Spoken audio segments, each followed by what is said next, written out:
Nous sommes entrés dans un nouveau monde.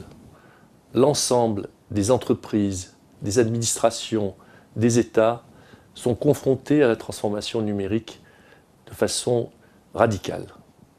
Il est absolument impératif, si on veut redonner une compétitivité à nos entreprises, redonner un sens de l'efficacité et de la rationalisation des administrations, d'utiliser de la meilleure façon possible le numérique. La conclusion de cette transformation radicale à laquelle nous allons être confrontés de plus en plus est que nous avons un problème essentiel qui est celui des ressources. Nous devons avoir de plus en plus de jeunes, de plus en plus de citoyens, d'utilisateurs, de travailleurs qui dominent les conditions du numérique et de son utilisation. Il est donc absolument impératif que nous enclenchions une formation massive de l'ensemble des citoyens de notre pays, en commençant par les enfants dès le plus jeune âge et en allant jusqu'aux plus grands experts que nous pouvons avoir dans nos plus grandes écoles, nos plus grandes universités, en passant évidemment par la formation continue, en passant par l'attractivité des métiers concernant le monde du numérique. C'est l'essence même de la principale motivation qu'a le Syntec numérique. Et au cours des dernières années, nous avons été amenés à proposer au président de la République un plan de formation à 360 degrés pour accompagner notre pays dans cette transformation et dans une réponse aux grands enjeux auxquels il va être confronté. Par conséquent, dans ce dispositif, l'association Pascaline joue un rôle majeur. Elle porte la vision des entreprises du numérique de notre pays dans son attractivité des métiers et dans la formation. Et elle porte, ce qui nous paraît essentiel, la relation entre les industriels et les écoles d'ingénieurs et les universités.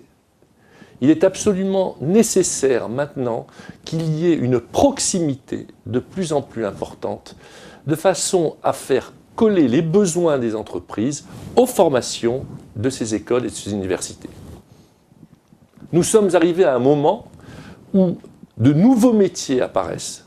Je veux parler par exemple de tout ce qui tourne autour du big data. Il est donc impératif pour les écoles d'ingénieurs et les universités d'anticiper les besoins des entreprises sur ce sujet qui va être majeur dans les prochaines années.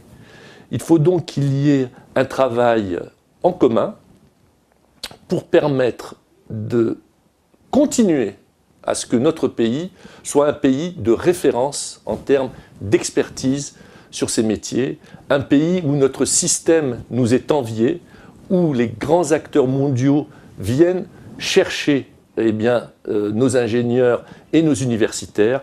Je crois que c'est une des principales forces qu'il faut continuer à soutenir pour nous donner un avantage compétitif.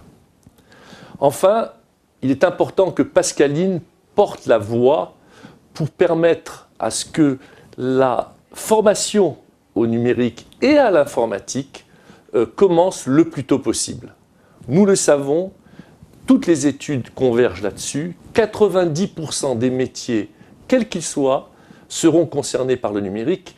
Donc il est absolument impératif que, depuis le plus jeune âge, nous formions les citoyens à une utilisation responsable, à une utilisation efficace d'Internet et du monde du numérique, et puis le travailleur, puisqu'il va avoir justement une implication du numérique sur son quotidien, qu'il est une préparation, même s'il ne va pas dans les métiers de l'informatique et du numérique.